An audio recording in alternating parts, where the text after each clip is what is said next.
अब है हमारे पास क्वेश्चन नंबर 8। क्वेश्चन नंबर 8 में बोलता है कि ABCD is a rectangle in which diagonal दिया हुआ है हमारे पास AC। तो एक काम करते हैं, पहले हम एबीसीडी एक रेक्टेंगल बनाते हैं। तो ये रहा अपना डायग्राम। अब हम बात कर रहे हैं कि अगर देखो एंगल A, आपको पता है कि angle A is equal to angle C था, ठीक है। एंगल A और एंगल C क्या थे? इक्वल थे। तो आप बोल सकते हो कि इसका जो आधा होगा half of angle A is equal to half of angle C भी होगा। हाफ ऑफ एंगल A को मैं एंगल 2 बोल दूं और एंगल C का आधा को मैं एंगल 4 बोल दूं। अब आपको दिख रहा होगा कि दोनों एंगल्स क्या हो गए? इक्वल हो गए। तो ये क्या बन गया? ABC is a isosceles triangle, is a isosceles triangle. क्या हो गया? आइसोसेलिस ट्रायंगल हो गया। तो आप बोल सकते हो कि now AB is equal to फिर से क्या हो गया? BC। AB is equal to BC हो गया। और आपको पता था कि AB इज इक्वल टू तो CD था और AB के बराबर कौन है? BC, और BC के बराबर फिर से कौन है? AD। तो हम बोलेंगे कि हमारे पास ये क्या बन गया? Quadrilateral ABCD is a square. Square क्यों हुआ? साइड्स इक्वल हो गया और एक 90 डिग्री भी है। देखो ये रेक्टेंगल था, रेक्टेंगल में एंगल D क्या होता है? 90 डिग्री, या B भी क्या होता है? 90 डिग्री। तो अगर एक चारों साइड इक्वल और एक एंगल भी 90 डिग्री, तो क्या बन गया? ये एक स्क्वायर बन गया। यही बात आपसे प्रूफ करने के लिए बोला था ना। अब आता है अपने पास सेकंड पार्ट। सेकंड पार्ट में बोलता है कि diagonal BD bisect angle B as well as angle D। तो इसको भी बाइसेक्ट करता है ये। तो हम लोग बात कर रहे हैं यहाँ पे कि स्क्वायर तो हो गया। अब स्क्वायर प्रूफ अगर हो गया है तो हम क्या बोल सकते हैं कि BD भी क्या करेगा? बोलता है कि मतलब BD जो है वो दोनों एंगल को फिर से बाइसेक्ट कर देगा। कैसे बताएंगे कि बाइसेक्ट करेगा? देखो अगर ये आपको पता है स्क्वायर की एक प्रॉपर्टी होती है, लिखेंगे कि तो हम क्या करेंगे ना, इस ट्रायंगल को मतलब ADB हम बोलेंगे इन ट्रायंगल, देखना ध्यान से, in triangle ADB and triangle कौन सा? तो बोलेंगे BDC, ट्रायंगल BDC। दोनों ट्रायंगल में अगर आप देखो चारों साइड तो अब इक्वल हो चुके हैं, तो हम बोलेंगे कि AD इज इक्वल टू कौन सा हो जाएगा? तो हम बोलेंगे AD इज इक्वल टू हो जाएगा BC। और यहां पे बोल देना कि AB इज इक्वल टू कौन सा हो गया? AB इज इक्वल टू कौन सा हो गया? CD। और एक चीज बोल देना कि BD is common, BD is equal to BD, common part है ये। अब ये कॉमन पार्ट है तो आप क्या बोलोगे? दोनों ट्रायंगल कॉन्ग्रुएंट हो जाएंगे। तो हम बोलेंगे triangle ADB is congruent to triangle BDC।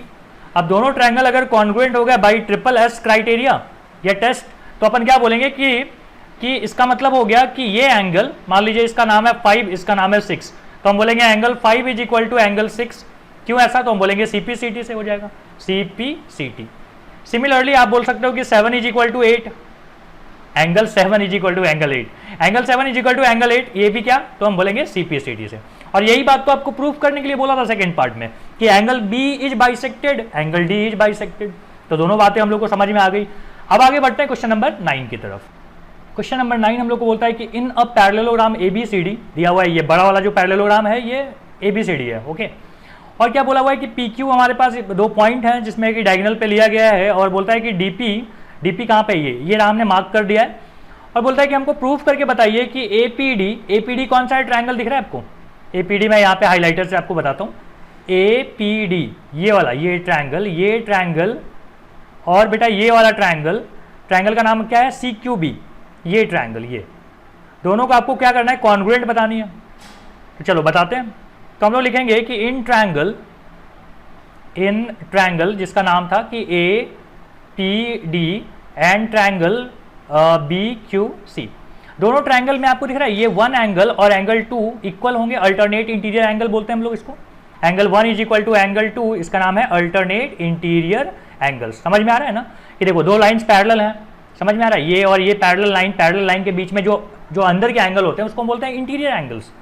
अच्छा, और एक चीज दिया हुआ है कि BC इज इक्वल टू हमारे पास AD होगा, क्योंकि पैरेललोग्राम के अपोजिट साइड्स क्या होते हैं? इक्वल होते हैं, और पैरेललोग्राम हमको दिया हुआ था। अच्छा, अब आपको दिया हुआ है कि BQ is equal to PD, ये बात तो हम लोग को मेंशन कर रखा था, दिया हुआ था ये चीज। तो हम क्या बोल सकते हैं कि SAS से दोनों ट्रायंगल क्या हो जाएगा? कॉन्ग्रुएंट हो जाएगा। तो APD is congruent to triangle BQC। ये B दिख रहा है आपको? BQC which criteria? हम बोलेंगे SAS। अच्छा, दोनों ट्रायंगल अगर कॉन्ग्रुएंट हो गया, जो कि फर्स्ट पार्ट था, यहां तक तो बात हो गई। अब सेकंड पार्ट पे आते हैं। सेकंड पार्ट हम लोग को बोला हुआ है कि AP इज इक्वल टू क्या हो जाएगा? CQ।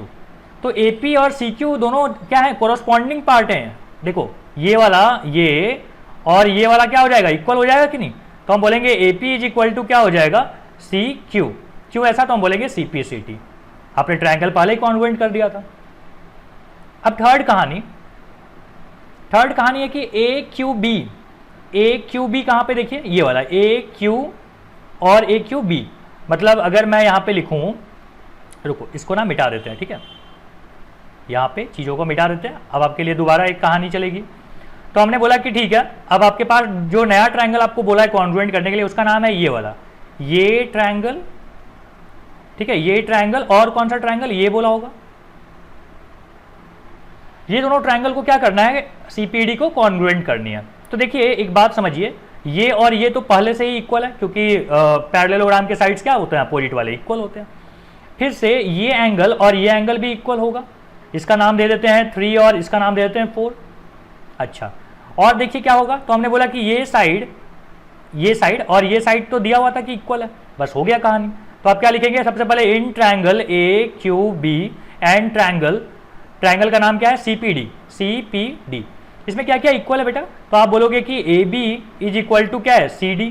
सिमिलरली आपने बोला, ये बात दिया हुआ था अपने को, पैरेललोग्राम दिया हुआ है, मतलब उसकी प्रॉपर्टीज भी दी हुई है। हम बोलेंगे AB नहीं, BQ इज इक्वल टू क्या है हमारे पास, PD। ये भी बात दी हुई थी। और एंगल की बात आपने किया कि angle 3 is equal to angle 4 होता है, इसका नाम है अल्टरनेट इंटीरियर एंगल्स। अगर ये तीनों इक्वल हैं तो दोनों ट्रायंगल क्या हो जाएंगे, दोनों ट्रायंगल कॉन्ग्रुएंट हो जाएंगे, CPD। बाय विच क्राइटेरिया, अब बोलोगे SAS, याद है ना क्राइटेरिया पहचानने का तरीका क्या था, एक ट्रायंगल को देखो, साइड है, एंगल है, साइड है, तो SAS हो गया। तो थर्ड पार्ट भी अपना हो गया ओवर। अब आते हैं फोर्थ पार्ट पे, फोर्थ पार्ट यहां पे करता हूं। फोर्थ पार्ट बोला हुआ था कि AQ is equal to CP होगा, तो हम बोल देंगे हाँ जी बिल्कुल होगा, AQ इज इक्वल टू क्या होगा, CP। क्यों ऐसा, तो हम बोलेंगे CPCT। आपने ट्रायंगल कॉन्ग्रुएंट कर रखा है, उसी कॉन्ग्रुएंट ट्रायंगल का ये क्या है, कोरस्पॉन्डिंग पार्ट है। अब आती है पांचवा की बात, तो हमको बोलता है कि APCQ दिख रहा है आपको, ये बीच वाला जो क्वाड्रिलेटरल है, बोलता है ये पैरेललोग्राम है, इस बात को प्रूव कीजिए। देखो हमने ऑलरेडी प्रूव कर दिया कि ये और कौन सा, ये इक्वल है, किया है कि नहीं आपने प्रूफ, बताओ। AQ कहीं पे लिखा हुआ होगा, देखो आपने बोला कि AQ is equal to CP होता है, ठीक है, हम बोलेंगे कि since AQ is equal to क्या है हमारे पास, CP, ठीक है भाई। और एक चीज आपने प्रूफ किया था, देखो AP इज इक्वल टू क्या प्रूफ किया था, CQ। AP कहां पे, देखो ध्यान से, AP ये वाला, ये जो है इसको ऐसे बना रहा हूं डिजाइन, ये क्या है, दोनों इक्वल हैं।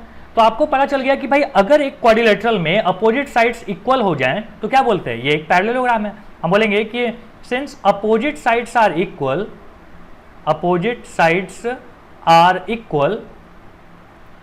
क्वाड्रिलेटरल का नाम है APCQ इज अ पैरेललोग्राम, ठीक है। तो इस तरीके से आपने क्या कर लिया, पांचों पार्ट आपने क्लियर कर लिया। ओके, अब आगे देखते हैं क्वेश्चन नंबर 10। अब है हमारे पास क्वेश्चन नंबर 10। क्वेश्चन नंबर 10 में जो है ABCD, देखिए मैं हंस इसलिए रहा हूं क्योंकि ढेर सारे क्वेश्चन आपने एक वीडियो में किया है, सो ध्यान थोड़ा देर और बनाए रखो। 10, 11, 12 तीन क्वेश्चन और करने और फटाफट ये कंप्लीट हो जाएगा। तो देखो हम लोग क्या बात कर रहे हैं, हम लोग को बोला हुआ है कि ABCD ये पैरेललोग्राम की बातें आपने दे रखा है यहाँ पे, कि मतलब अपोजिट साइड्स क्या होंगे, इक्वल होंगे। और इसमें दिया हुआ है कि AP एंड CQ दोनों परपेंडिकुलर हैं और A से और C से लिए गए हैं। देन आपको प्रूफ करना है कि APB, मैं मार्क करके बताऊं आपको APB कौन सा है, देखो ये वाला। तो आपको बोलता है कि ये जो ट्रायंगल है, ये वाला ट्रायंगल, ठीक है, ये ट्रायंगल और इधर का एक ट्रायंगल, ये वाला, दोनों ट्रायंगल को आपको क्या करना है ना, कॉन्ग्रुएंट करना है। तो चलो शुरू करते हैं, कैसे स्टार्ट होगा, ठीक है। थोड़ा सा टेक्निकल गुरुजी जैसा करते हैं कि चलिए शुरू करते हैं। तो यहाँ पे आप लोग क्या करेंगे, अच्छा टेक्निकल गुरुजी नहीं पता, अच्छे यूट्यूबर है वो। देखो हम लोग क्या बात कर रहे हैं कि फर्स्ट वाले ट्रायंगल में देखो हम बोलेंगे angle 1 plus angle 4 plus 90 degree, देख रहे हो ये तीनों एंगल का सम कितना होगा, हम बोलेंगे 180 डिग्री होता है। क्यों ऐसा, तो हम बोलेंगे एंगल सम प्रॉपर्टी। अगला है कि angle 2 plus angle 3 plus 90 degree, ये भी 180 होता है बेटा, सेम रीजन से दूसरे ट्रायंगल में। तो क्या हम दोनों को इक्वेट कर सकते हैं, angle 1 plus 4 plus 90 is equal to angle 2 plus angle 3 plus 90। 90 हो गया बेटा कैंसिल। सो हम क्या बोलेंगे कि 1 + 4, अच्छा 1, ध्यान देना 3 और 4 इक्वल हैं, 3 और 4 एंगल जो हैं वो इक्वल हैं। क्यों ऐसा, तो लिख देता हूं यहाँ पे कि since angle 3 = angle 4 alternate interior angles, alternate interior angles, तो ये इक्वल है तो कट कर दिया हमने। तो क्या आ गया, एंगल 1 = क्या आ गया, एंगल 2। एंगल 1 = क्या आ गया, एंगल 2। अब मैं बोल रहा हूं कि इन ट्रायंगल, ट्रायंगल का नाम है बेटा APB, और दूसरा ट्रायंगल है कि CQD। दोनों ट्रायंगल में आपको पता चल गया एंगल 1 = एंगल 2 होता है। ध्यान से, एंगल 1 = एंगल 2 होता है। फिर आपने बोला कि 3 और 4 भी इक्वल है। हमने बोला ठीक है भाई, 3 और 4 इक्वल है क्योंकि अल्टरनेट इंटीरियर एंगल्स हैं, ठीक है, इंटीरियर एंगल्स हैं। फिर आपने बोला कि AB = होता है CD, ठीक है भाई, अपोजिट साइड्स थे, अपोजिट साइड्स आर इक्वल, किसमें, पैरेललोग्राम में। तो हमने यहाँ पे हिंट के लिए लिख दिया अपोजिट साइड्स आर इक्वल। तो क्या आप बोल सकते हो कि APB is congruent to triangle CQD by which criteria, हम बोलेंगे ASA से क्या हो जाएगा, कॉन्ग्रुएंट हो जाएगा। तो फर्स्ट पार्ट तो हो गया ओवर। अब आते हैं सेकेंड पार्ट पे, ये था अपना फर्स्ट पार्ट। सेकेंड पार्ट में बोलता है कि AP = CQ, ये तो एक लाइन की बात है। AP = CQ क्यों होगा, क्योंकि CPCT यहाँ पे लगेगा। CPCT मतलब समझ में आता है ना, corresponding part of congruent triangle. Congruent triangle आपने पहले ही कर लिया था, ये तो उसके पार्ट हैं, तो पार्ट है तो क्या होगा, इक्वल होगा। तो क्वेश्चन नंबर यहाँ पे इसका सेकेंड पार्ट भी कंप्लीट होता है। अब देखते हैं आगे क्वेश्चन नंबर 11। अब हमारे पास है क्वेश्चन नंबर 11। क्वेश्चन नंबर 11 में बोलता है कि ABC एंड DEF, तो ABC एंड DEF हमारे पास 2 ट्रायंगल थे और इसमें चीजें मार्क करके मैंने लिख दिया यहाँ पे कि AB किसके इक्वल है, तो बोलता है DE के इक्वल है। और ध्यान से AB पैरेलल भी है DE का। अगले बार में बोलता है कि BC इक्वल और पैरेलल है किसके, EF का, ठीक है। तो आपको बोलता है कि quadrilateral ABED is a parallelogram, prove करके बताइए ABED इज ए पैरेललोग्राम। तो फर्स्ट पार्ट में देखो हम बोलेंगे since AB is equal to है DE, और एक चीज है कि बेटा AB is parallel to DE, तो हम क्या बोलेंगे कि सिंस अपोजिट साइड्स, ऐसे लिखना है, since a pair of opposite sides are equal and parallel, अगर इक्वल एंड पैरेलल है तो क्वाड्रिलेटरल क्या नाम क्या है, ABDE is a parallelogram, parallelogram लिखने का तरीका इस तरीके से कर दिया, ठीक है, पैरेलल और ग्राम। सेकेंड पार्ट में भी वही कहानी है बेटा, बोलता है कि हमको प्रूव करके बताओ कि BEFC इज ए पैरेललोग्राम। तो हम बोलेंगे बेटा कि BC इक्वल भी है किसके, BC इक्वल है EF के, और BC पैरेलल भी है EF के।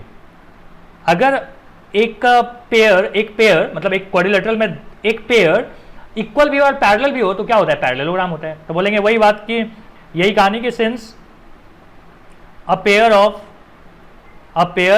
Opposite sides are equal and parallel, तो क्वाड्रिलेटरल का नाम क्या है, BCEF इज अ पैरेललोग्राम। बोलो यहां तक समझ में आता है, 2 क्वेश्चन। अब थर्ड पे आते हैं, यहां लिखता हूं मैं थर्ड पार्ट में बोलता है कि हमको प्रूफ करके बताइए कि AD is equal to CF होता है, AD is parallel to CF, ठीक है। देखो सबसे पहले समझो कि AD पैरेलल है किसके, BE के, क्योंकि आपने देखा था ये पैरेललोग्राम है, ABCD इज अ, यहां लिख देता हूं कि ABCD इज अ पैरेललोग्राम। तो पैरेललोग्राम में क्या होते हैं, अपोजिट साइड्स पैरेलल होते हैं। अगेन आपने बोला कि ये जो है CF ये पैरेलल होता है BE के, क्योंकि यहां पे लिखता हूं CFEB is a parallelogram. Quadrilateral आगे लगा देना, क्वाड्रिलेटरल की बात चल रही है। तो हम बोले अगर ये दोनों पैरेलल हैं तो ध्यान से देखो कि AD पैरेलल है BE का और CF भी पैरेलल है BE का। इसका मतलब क्या हो गया कि AD पैरेलल टू क्या होगा, CF हो जाएगा। तो ये बात तो हमने कर लिया प्रूफ, ठीक है। अब अगली कहानी, अगला बोलता है कि AD इक्वल भी है CF का, ये भी बताओ। तो हम बोलेंगे रुको बताते हैं। तो हम बोलेंगे कि पहले देखो कि AD is equal to BE दिया हुआ था, क्योंकि ये पैरेललोग्राम है। फिर से लिख देता हूं कि quadrilateral ABCD is a parallelogram. Parallelogram में अपोजिट साइड्स क्या होते हैं, इक्वल होते हैं। फिर से आपने बोला कि ये जो है CF इज इक्वल टू क्या हो जाएगा, BE। हमने बोला अगेन पैरेललोग्राम था, कौन सा पैरेललोग्राम आपने बोला, तो आपने बोला कि सी एफ, यहाँ फिर से लिखते हैं parallelogram C F E B is a parallelogram. हमने बोला ठीक है, अगर दोनों ई के इक्वल है तो इसका मतलब क्या आ जाएगा कि A D is equal to C F. हाँ जी बिल्कुल सही है, यही तो प्रूफ करना था आपको। अब आता है फोर्थ पार्ट।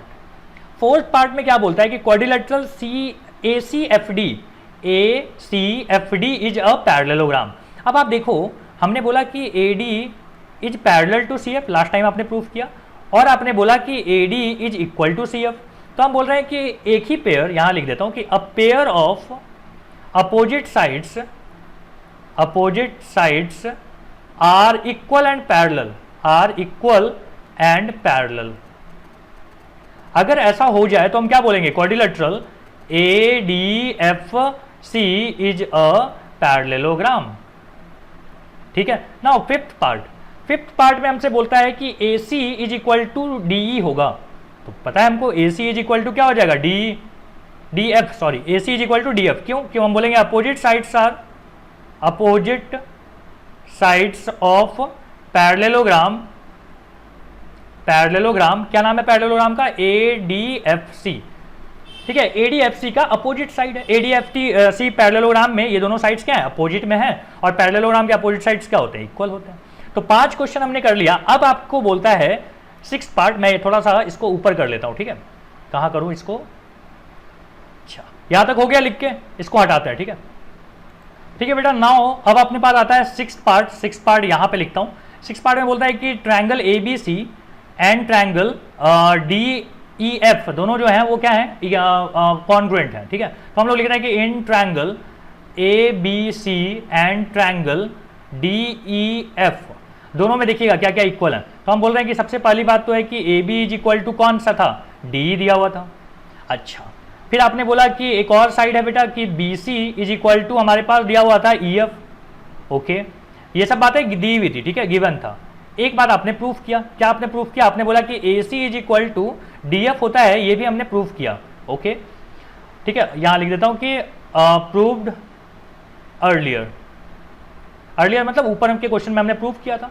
तो क्या हो गया, triangle A B C is congruent to triangle D E F by which criteria, triple S, side. तो इस तरीके से क्या हो गया, ये ट्रायंगल्स भी आपस में क्या हो गए, कॉन्ग्रुएंट हो गए।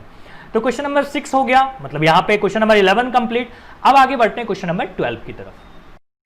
अब देखिए क्वेश्चन नंबर 12 क्या बोलता है। क्वेश्चन नंबर 12 हम लोग को बोलता है कि ए बी सी डी एक ट्रेपीजियम है जिसमें कि ए बी और सी डी क्या है, आपस में पैरेलल लाइंस हैं। और एक चीज और दिया हुआ है बेटा कि A D is equal to B C दिया हुआ है। Okay, show that angle A is equal to angle B होता है। इस बात को क्या करनी है, प्रूफ करनी है। ओके, बात समझ में आ रही है। और एक चीज है कि सी और डी और बाकी चीजें हम लोग देखेंगे। यहाँ पे एक हिंट दे दिया है, ये हिंट बड़ा काम का है, ये आपके क्वेश्चन को आसान कर दिया। बोलता है कि ए बी को आप एक्सटेंड करो और क्या करो, ड्रॉ लाइन थ्रू सी से एक लाइन बनाइए जो कि पैरेलल हो किसके, डी ए के। मतलब ये और ये आपस में क्या है, पैरेलल है। अब आप ध्यान से देखो बेटा, क्या ये एक पैरेललोग्राम नहीं बन गया। हम बोलेंगे now quadrilateral A E C D is a parallelogram, क्यों ऐसा पैरेललोग्राम, क्योंकि अपोजिट साइड्स क्या हो गया, पैरेलल हो गया। ये और ऊपर वाला पैरेलल, ये ए डी और सी ई पैरेलल, तो क्या हो गया, पैरेललोग्राम हो गया। अब आप पैरेललोग्राम कर दिए ना, तो आपको पता है कि angle D is equal to क्या होगा, एंगल ई होगा। तो हम लिख देते हैं angle D is equal to क्या होगा, एंगल ई। ठीक है, अब आप देखो कि ये साइड और ये साइड तो इक्वल है भाई, अपोजिट साइड्स ऑफ पैरेललोग्राम है। तो हम बोलेंगे कि A D is equal to क्या होगा, सी ई होगा। और आपको पता है कि ए डी पहले से दिया हुआ था कि बी सी के इक्वल है, इसका मतलब है सी ई और बी ई ये इक्वल है। तो मान लीजिए ये एंगल 1 है, तो हम क्या बोल सकते हैं कि angle 1 is equal to angle E होगा। एंगल 1 इज इक्वल टू कौन सा एंगल, ये वाला एंगल। क्यों, क्योंकि दोनों साइड्स इक्वल है। साइड्स जब भी इक्वल आ जाता है तो आप क्या बोलते हो, ये आइसोसेलेस ट्रायंगल हो गया और साइड्स इक्वल है, तो ये एंगल और ये एंगल इक्वल होंगे। तो मतलब 1 इक्वल आ गया। देखो क्या क्या इक्वल आ गया, हम बोल रहे हैं कि angle D is equal to angle E और इज इक्वल टू एंगल 1 हो गया। मान लीजिए इसको मैं x बोल रहा हूं, ये भी x है बेटा, ये भी x है और ये भी क्या है, x है। इसको 1 बोले थे, 1 की वैल्यू कितनी है, x है। बात समझ में आ रहा है। अब आप समझो कि मैं बोल रहा हूं कि angle A plus angle D बेटा होता है 180 डिग्री। ठीक है, और मान लीजिए इसको हम बोल रहे हैं, अच्छा चलो ठीक है, तो हम बोल रहे हैं कि डी की वैल्यू कितनी है बेटा, डी की वैल्यू है x, तो हम बोलेंगे angle a plus x is equal to कितना 180, तो angle a is equal to क्या आ गया 180 माइनस एक्स आ गया। हमने बोला ठीक है, a कितना आ गया 180 माइनस एक्स। अच्छा ये b की कहानी बताइए मुझे, b कितना आएगा, तो हम बोलेंगे देखो b प्लस एंगल 1 मतलब ये x, ठीक है, इज इक्वल टू कितना है 180, क्योंकि आप बोल रहे हो लीनियर पेयर एंगल्स हैं, तो क्या आप ऐसे बोल सकते हैं angle b is equal to होगा 180 माइनस एंगल 1 के जगह पे क्या लिख सकते हैं x लिख सकते हैं, तो ये आ गया सेकंड। मतलब a की वैल्यू भी 180 माइनस एक्स, b की वैल्यू 180 माइनस एक्स, तो हम क्या बोलेंगे equating 1 and 2, equation 1 and equation 2 क्या आ रहा है अपने पास, angle a is equal to angle b आ रहा है। फर्स्ट पार्ट ओवर हो गया, ये हो गया फर्स्ट पार्ट। अब आता है अपने पास सेकंड पार्ट। सेकंड पार्ट में क्या बोलता है कि c इज इक्वल टू क्या होना चाहिए, d होना चाहिए, मतलब ये एंगल और ये एंगल इक्वल है, ठीक है। कैसे आएगा समझो, मैं ये b कितना आया था बेटा आपका, b आया था, देखो कहां पे लिखा है मैंने b आया था ये 180 माइनस एक्स को मान लो मैं बोलता हूं y, ये क्या है अपना y है, और यहां पे भी जो 180 माइनस एक्स है मतलब a है, इसको भी मैं क्या बोल रहा हूं, ये भी y है। ध्यान दीजिएगा x प्लस वाई क्या है, मैं लिखता हूं angle x plus angle y is equal to 180 होता है। क्यों ऐसा हम बोलेंगे कि co-interior angles x plus y क्या आ गया 180। फिर आप बोलोगे कि angle b plus angle c ये भी 180 होता है भाई, ये भी को इंटीरियर एंगल है, और b के जगह पे आपने क्या बोला है ये y है, तो angle c is equal to क्या आ जाएगा 180, मतलब y angle c is equal to क्या आ गया 180 माइनस वाई। अब ध्यान देना 180 माइनस वाई क्या होता है, 180 माइनस वाई क्या होता है x होता है, मतलब angle c is equal to क्या है x है। कितना आ गया एंगल c, x आ गया। अब आप ध्यान से देखो बेटा, आपका d भी x है, c भी x है, क्या ये दोनों इक्वल हो गए, तो हम बोलेंगे कि angle d is equal to क्या आ गया एंगल c।